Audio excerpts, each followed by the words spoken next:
मराठी लोक मग ते एकमेकांना मदत करतात का, आणि बाकीचे लोक मात्र एक जण गेला की तो 10 लोकांना मदत करतो. पण इथे तुम्ही दोघं जे करताय त्याच्यातलं वेगळे पण मला दिसलं असं की तुम्ही फक्त मराठी अमराठी असं ठेवलेलं नाहीये, तर तुम्ही सगळ्यांना बरोबर घेऊन सगळ्यांना मदत करताय त्यांचा बिझनेस वाढवायला, आणि त्याच्याबरोबर तुमचं पण वाढतंय, तुमची पण प्रगती होतेच आहे आणि त्यात तुम्ही कंटिन्युअस अडॅप्ट करताय. तर मला सुमुख, तू अंडर 30 आहेस, म्हणजे आपण एक दिवशी ते असं 30 अंडर 30 फोर्ब्स मध्ये वगैरे आपण बघूच तुझं नाव पुढे जाऊन. मराठी फोर्ब्स तू काढ, कारण तुम्ही त्याच्यातच आहात. तर तू आपल्या प्रेक्षकांना, म्हणजे जे तरुण मुलं मुली आहेत, की कारण प्रत्येकाच्या मध्ये एक अशी एक आकांक्षा असते की मला एंटरप्रेन्योर व्हायचं आहे, तर तू त्यांना काय सांगशील, आपल्या प्रेक्षकांना सांग. मेन मी त्यांना असा मुद्दा, म्हणजे माझ्या ह्याच्यात हे मी ओव्हर द पिरियड जसं हे करत गेलेलं की ओनरशिप घ्या. तुम्ही जे काय काम कराल ना, आणि भीती नको असू दे कोणालाही ना, त्याची भीती नसली वाटली पाहिजे. म्हणजे मेन तेच आहे की तुम्ही अगदी नोकरी करताय ना, आता मी जसं मगाशी आपलं हे बोलणं झालं इंट्राप्रेन्योर, तुम्ही तुमच्या नोकरीची पण ओनरशिप घ्या. जेव्हा तुम्ही ती पहिल्यांदा घ्याल ना, तुम्हाला तो एक कॉन्फिडन्स जनरेट होईल की अरे मी पण बिझनेस चालू करू शकतो का. आणि तो एक किडा आहे, तो एकदा लागला की, आणि तयारी ठेवा. म्हणजे बिझनेस करणं सोपं आहे का नाही.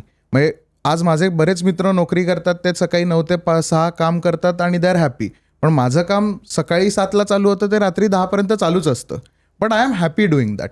सो ते कंटेंट तुम्हाला मिळेल का? येस, मोस्ट डेफिनेटली मिळेल. तर डिटरमाइंड राहा आणि ओनरशिप घ्या. ह्यानीच तुमचं 100% लॉंगिंग वाढेल. आणि म्हणजे तुम्हाला ती एक काय म्हणतो आपण, एक तुमच्या पोटात ती आग निर्माण करेल की आता मी पण बिझनेस करू शकतो का. आणि मोस्ट डेफिनेटली डिजिटल मार्केटिंगसाठी मी, गौरी, आमच्यासारख्या भरपूर कंपन्या आहेत. आम्हाला कधीही तुम्ही कनेक्ट करू शकता. नवीन एंटरप्रेन्योर्सना most definitely will help you out.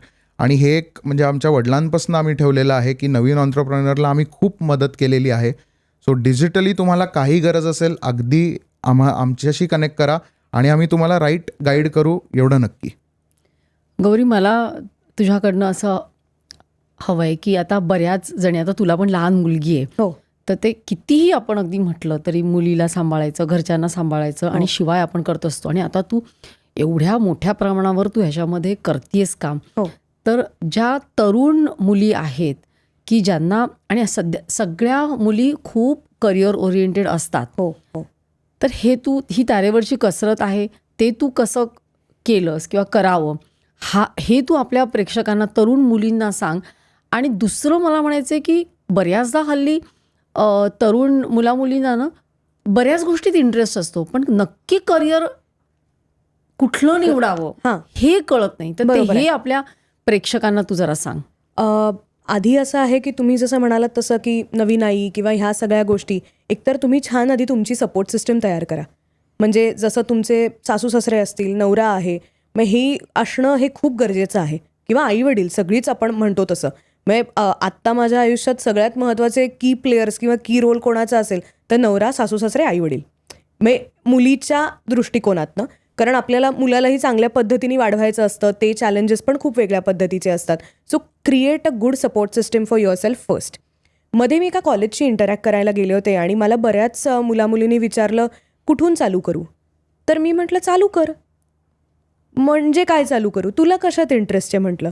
तुला मी अगदी बेसिक आयडिया दिली, तुला मग बनवण्यात इंटरेस्ट आहे का कॉफीचा, चालू कर, करून बघ. करून बघितल्याशिवाय कळणार नाही. आणि दुसरं, माझ्या प्रोफेसरनी एक मला मंत्र दिला आहे, you have nothing to lose. आणि स्टुडंट ह्याच्यामध्ये तर अगदीच आहे, you have nothing to lose. तुझ्याकडे काही नाहीच आहे, तू काय लूज करणार आत्ता या ह्याच्यामध्ये. तू बिल्ड केलंस आणि मग काही झालं तर गोष्ट वेगळी आहे, पण चालू तर कर. इच्छा खूप लोकांमध्ये असते, पण चालू करणं, म्हणजे डे 1ला काहीतरी करणं हे खूप गरजेचं असतं. मग काही कर, मग तू मे बी तुझं एक अगदी बेसिक, मी आता मगाशी उदाहरण दिलं तर कॉफी कप डिझाईन करायचं आहे का, चालू कर. इंस्टाग्राम पेज उघड तुझं, तुझ्या लेवलला तू चालू कर. 10 लोकांशी बोल की मी काय ह्याच्यामध्ये वेगळं करू शकते. सो अशा मल्टिपल गोष्टी आहेत, पण हे जे चालू करणं आहे तेच होत नाही. आज करे सो कल कर, तसं काइंड ऑफ होतं नाही. उद्या बघू, जरा विचार करते मी अजून. किंवा असं होतं ना, नवीन आया नाही, मुलाचं पण बघायचंय, घरचं पण बघायचंय, हे पण करायचंय. तारेवरची कसरत आहे का, तर हो. दमछाक होते का, तर हो. कारण आजकाल तर वलय असं झालंय की a woman has to be she has to be super fit, she has to be a super mom, त्यांनी सगळंच टिकमार्क्स झाले पाहिजेत. आणि थोडंसं अजून एक आहे, to let go of few things. सगळ्याच गोष्टींमध्ये तुम्ही उत्तम होणार आहात का, तर नाही.